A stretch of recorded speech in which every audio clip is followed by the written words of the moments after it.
Okay, anyone that has ever said that sticks and stones can break your bones, but words can never hurt you, they've never experienced homophobia. If you're gay, you probably already know that homophobia leaves scars that go way deeper than insults or discrimination.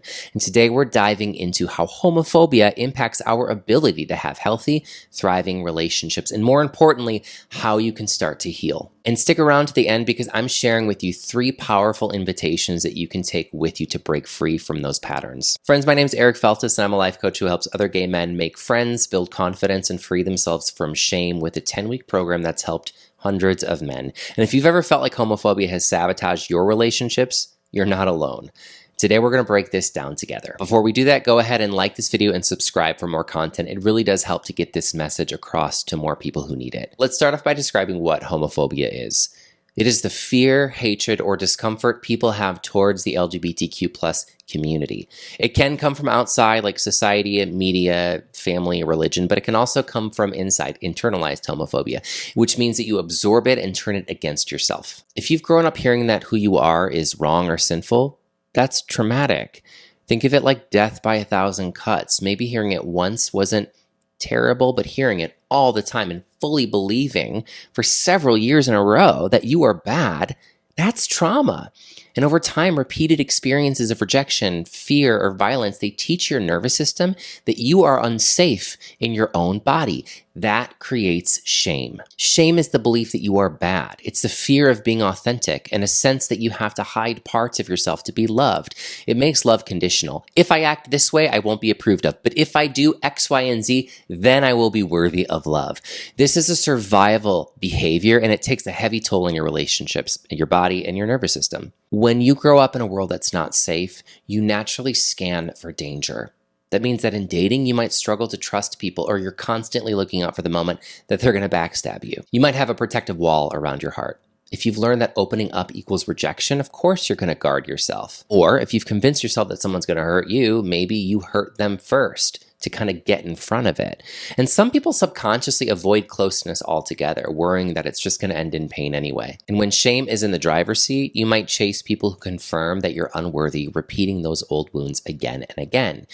Because subconsciously what we do is we seek evidence to support the beliefs that we already have. For example, if you believe that you're unworthy of love, you can find evidence to support that idea 10 out of 10 times. Maybe you're drawn to someone who won't commit. Or maybe you stay in a relationship where you feel unimportant because on some level that feels familiar to you. I'll never forget when I started dating someone. A couple of months into the relationship, I felt really bored. I felt terrible feeling that way because everything felt healthy and good, but I just felt bored. I almost ended the relationship, but I decided to stick it out because I didn't really know why I was feeling that way in the first place.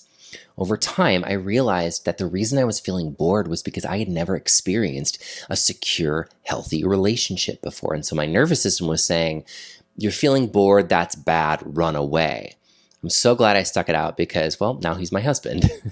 So if you feel bored, just know that maybe that's a trauma response. And to be clear, I do not feel bored with him anymore at all. The homophobia doesn't just affect romance, though. It also makes you hide your truth from family and friends, worried that they're going to reject you. A lot of us learn to become perfectionists or caregivers to hold on to love and approval. Other times you might distance yourself to avoid rejection, even if that means feeling lonely. When you feel you don't deserve love, it can be incredibly hard to set healthy boundaries. You might tolerate harmful behavior just to stay connected. These trauma responses can become automatic and keep repeating in every single relationship that you've had until you name them and start to heal. The real reason that I had felt so bored at the beginning of my relationship with my now husband was because, again, it was healthy. Before that, it was an insecure relationship with other men. I was dating people that I couldn't trust. I was dating people that would take advantage of me. I was sort of addicted to the drama, but it wasn't healthy. And when I was able to note that and recognize, oh, I'm feeling bored and I think there's something wrong with that, that might not be healthy. The acknowledgement changed everything. That's what I invite you to do. Acknowledge where you're at now. Because I really want you to hear this. There's nothing wrong with you. These responses, they're normal reactions to living in a homophobic society. But again, just because they're normal doesn't mean they're healthy.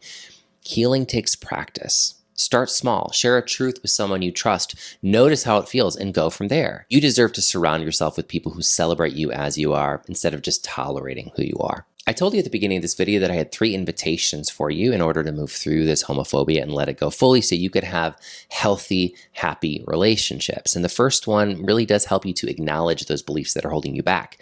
So invitation 1, journal about the messages that you've learned about love growing up. Where did you adopt these beliefs? Where did they come from? When you start to acknowledge the origin story, they have less of a hold on you over time. Second invitation is to challenge these negative beliefs about your unworthiness. Ask them curious questions like, how do I treat myself when I buy into this belief? Is it helping me? What are the benefits of it? Who would I be without this belief? For that one, compassionate curiosity is the key. And invitation number 3, connect with one queer person this week. Honestly, click the first link in the bio if this speaks to you and set up a quick 10-minute call with me.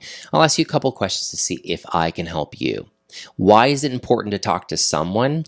Because shame hates to be talked about, and community is the antidote to shame. These are small, doable steps that can change everything. Homophobia tries to convince you that you're unworthy of love, but that's a lie.